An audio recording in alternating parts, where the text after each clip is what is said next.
The lantern sits low behind a thin sheet. A carved buffalo hide leans into the light, and a child at the front row gasps as a shadow bows. No paint, no color, and yet a whole village remembers. We're here for sbek thom, shadow puppets that keep memory alive, and we think they do more than entertain. They archive community life. What this reveals is how story and craft become a social memory bank. Right. Welcome to Ancient Echoes. I'm Samning. And I'm Rachana. Listen closely. Tonight we follow light through a screen to see how communities remember, teach, and sometimes argue through puppetry. Exactly. We'll move from how the puppets are made to the stories they tell, and then to a hard question. Does modern pressure help or harm this living archive?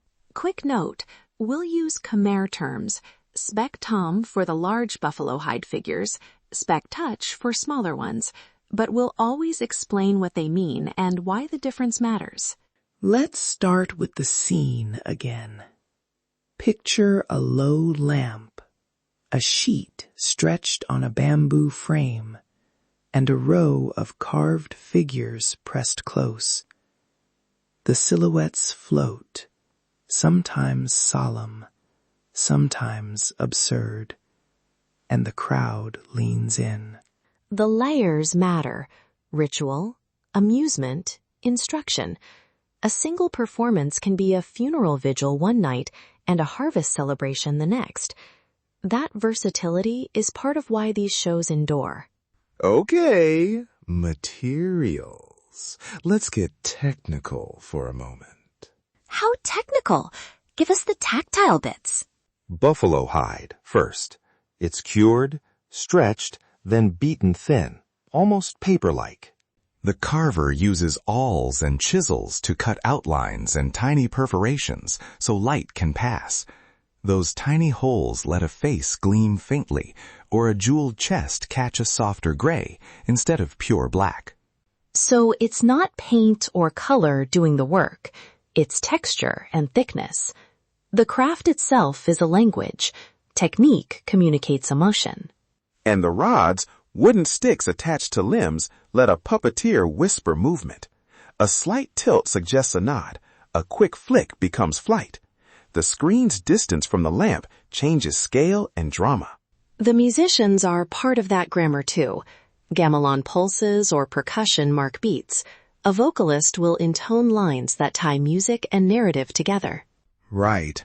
Those musical cues tell you when to laugh, when to hold your breath, when a moral pivot arrives. It's all collaborative. Puppeteer, musician, narrator, sometimes dancers off to the side. Let's say a few words about repertoire. There are mythic cycles, epic heroes and gods, and local stories. A cunning rice seller, a river spirit, or a trickster who teaches humility. Both kinds do social work. Exactly. These scenes rehearse behavior. A hero who chooses generosity over pride becomes shorthand for a community's ideal. The image stays with people in daily life. And sometimes the show says what polite conversation cannot. A comic interlude might critique a local official indirectly. Audiences laugh, but the lesson lands. The performance holds a mirror. We promised a short scene, so here, a hero confronts a crab that steals boats. The crab scratches itself in the light. People chuckle. Then the hero tells a riddle. The crab, embarrassed, returns the boats. Wit beats force. The meaning runs deep. On the surface, it's comic. Underneath, it's a rehearsal of sharing and cleverness in a riverside economy. That's social memory happening in real time. Now, the tension we promised. Does tourism and shorter performance change the archive for the worse? I tend to worry. Trimming context risks losing chance, ritual cues, apprenticeship moments. I'm not sure I buy the fatalism. Performers have agency. Many choose to film long versions, teach apprentices privately, and use short shows as a doorway to deeper learning. Preservation can be deliberate, But when a ritual 3-hour set becomes a 10-minute tourist demo, what gets left? The chants, the opening blessings, the time for elders to correct newcomers. Those are subtle but vital. Agreed. There's real loss if everything becomes distilled. Yet I've seen troops balance both. A public 10-minute piece, plus closed apprenticeships and recorded archives.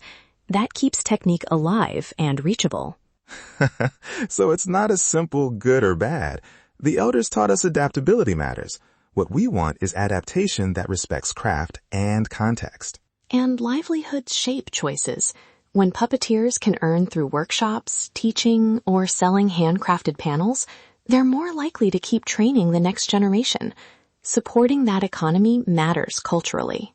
A practical note for listeners: if you see a shadow performance, watch attentively. Ask before photographing, and ask what the piece honors and why. That simple curiosity opens respectful exchange. Consider supporting apprenticeship programs or buying directly from makers when possible. The cultural significance is also economic and reciprocal. This keeps the archive alive. We want to hear from you.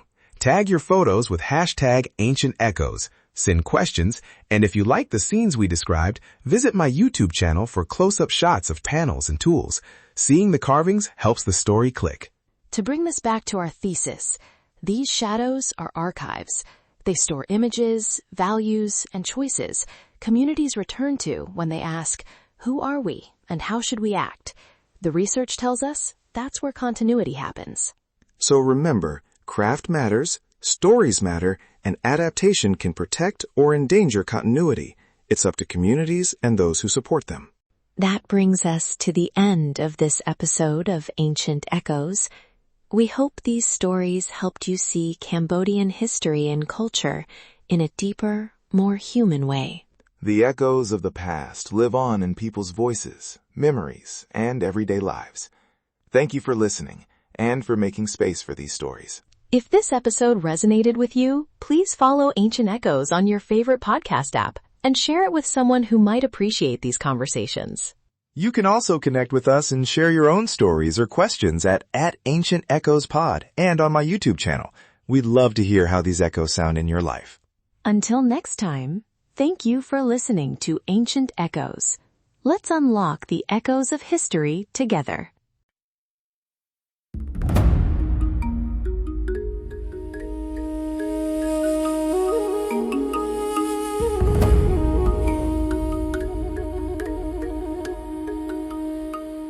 In the quiet of night, I whispered my plea, holding her close, hoping for her decree.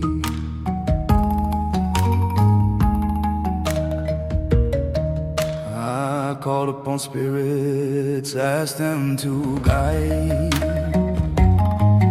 to take her heart and lead her by my side. So I drew her near, traced her brow so fair on my sight this way.